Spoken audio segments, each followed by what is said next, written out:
Hello, this is Devin Luongo, and I'm presenting my P3 screencast. I spent a lot of time on this project, and I'm really happy with the way that it turned out. I was shooting to try to get the honors of that extra 5%, and I think I probably spent more time on the HTML and CSS than I should have, and less time building additional features.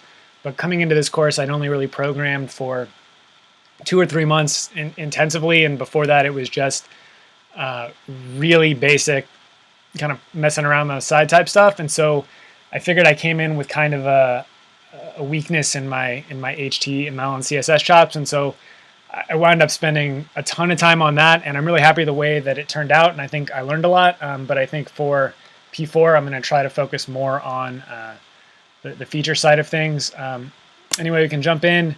My Ipsum text generator is pretty straightforward and high level. I had wanted to try to build in the option to get 4 or 5 different types of Ipsum text, which I still would like to do. I ran out of time, but I may try to do that anyway.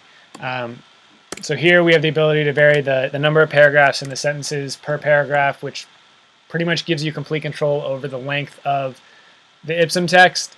The site's also responsive, so depending on how it is, you can, if you're trying to pull Ipsum text and then put it on a website, you can resize the page so you can see exactly how much space a particular paragraph is going to take up, and then you can copy paste it from there. And I figured, other than different types of Ipsum text, that's pretty much what you would want out of an Ipsum generator from a feature standpoint. On the user side of things, I added the sliders to be able to select the different type of fields you wanted to include. But the thing that I liked the most that I did that I thought was cool is I added the ability to output the text in JSON format in case you wanted to pull these dummy users into a database. So you can print it out in plain text, but you can also get it in JSON as well, which you could copy paste in.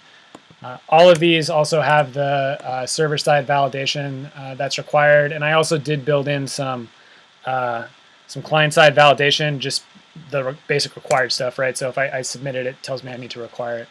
And then I also added my password generator from P2, and I fixed that bug in it where if I typed in 4 words, I would get 5. But other than that, everything's just the same. But I built in the code into my Laravel application. I think that's pretty much it, and I look forward to showing you guys my P4.